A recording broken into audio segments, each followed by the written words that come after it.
She came from nothing, not a very successful actress. She had... There was always talk of reconciliation. Charles and William. She's a person who started from nothing and has become a world global star.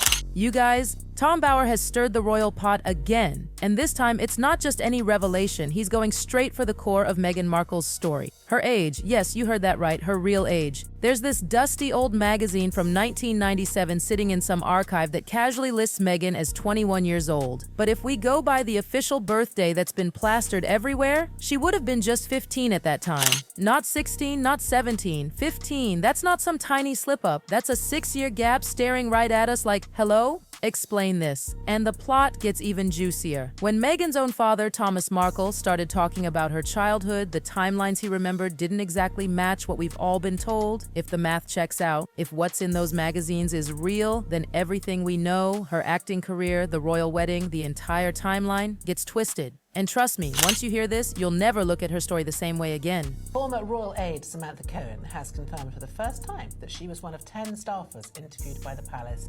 Her career, her wedding, even the timeline around her kids, none of it lines up the way we were made to believe. So let's dig into this line by line because these numbers, they don't lie, and once you put them together, it gets wild. You know when most dads talk about their daughters, it's all warm smiles, proud memories, and embarrassing childhood stories. But Thomas Markle? Oh no, his tone is different. It's like there's a weight on his chest. It sounds like a man trying to set the record straight before it's too late. He remembers everything about her childhood, the theater shows, her fierce ambition, how she was always the one with a plan. Little Meghan wasn't a daydreamer, she was a doer. She had her eyes on the prize early on. But when Meghan became famous, giving interviews and speeches, building that flawless public image, Thomas started catching things that didn't add up. The years she claimed to graduate high school, the age she said she started auditioning, even how old she was when she landed her big break, it just didn't match what he remembered. And I think it has divided the nation and made us all, many of us, very unhappy on either side of the argument.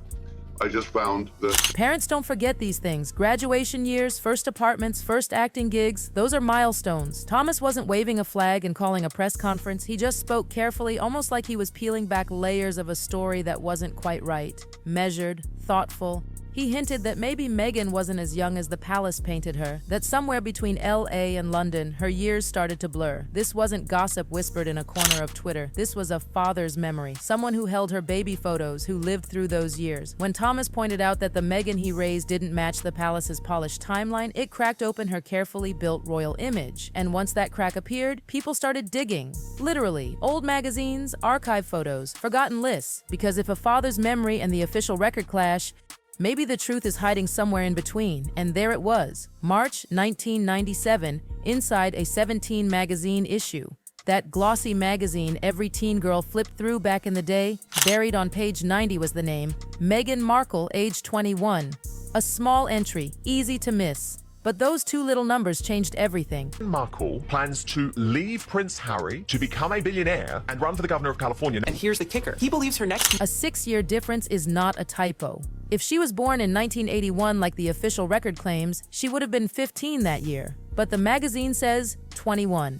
And unlike a rumor online, this is a printed, archived, physical document that existed before she was a duchess. You can hold that issue in your hand today, flip to page 90, and boom, it's right there. Black ink, white paper, 21. If that magazine is right, then the entire timeline shifts. Her fresh-faced actress image turns into a woman almost 30, entering an industry obsessed with youth. And in Hollywood, 6 years isn't nothing, it's everything. Age in Hollywood determines what roles you get, how you're marketed, and whether you're the new starlet or someone who's been around.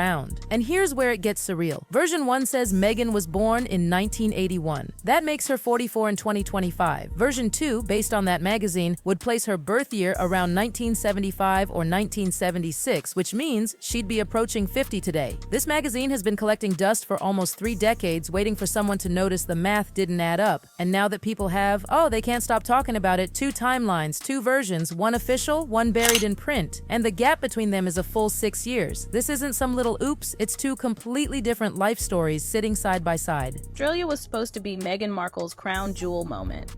Back in 2018, when she and Prince Harry swept across 6 years is the difference between graduating college and already having an entire career. It changes everything about when she moved, auditioned, and met Harry. What if I told you there's no proof Meghan Markle ever gave birth to Archie or Lilibet?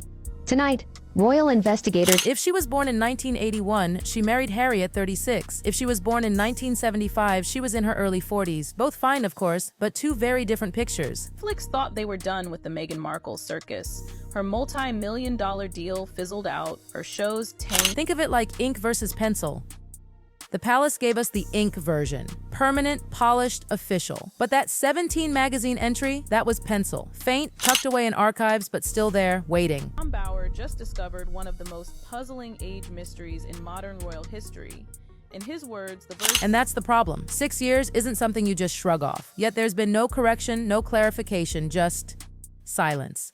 And this silence is what's fueling all these whispers, because when numbers don't match up in a royal story, people will start digging. Then came the birth story. When Tom Bower started peeling back the details around Archie's birth, more oddities surfaced. The palace had painted a serene, fairy tale-like birth scene at Portland Hospital. 2 epidurals, candles, and a quick exit in 2 hours. But here's the thing, that's not how hospitals work, especially not for a geriatric pregnancy. That's the medical term, not shade. Holy hit piece, Batman. A lot of you probably saw this article in the Times over the weekend. Prepare to see a lot. Doctors started pointing out that epidurals don't work like Harry described. You don't just get 2, it's continuous. And after 1, your legs are numb. Walking out of the hospital in under 2 hours? Practically impossible. The drive alone from Portland Hospital to Frogmore takes nearly an hour. So what happened to the rest of the time? And if she actually had preeclampsia, as some reports hinted, the idea of a spa-like birthing suite sounds even more unbelievable. That kind of birth requires intense medical monitoring, not candles and yoga balls. Medical insiders have quietly said the timeline in Harry's book feels more like a highlight reel than reality. The contrast is hard to ignore. On one hand, you have Harry's dreamy story, quick, smooth, glamorous. On the other, medical professionals scratching their heads because it doesn't line up with actual hospital procedures. Just like with her age, there are 2 versions again.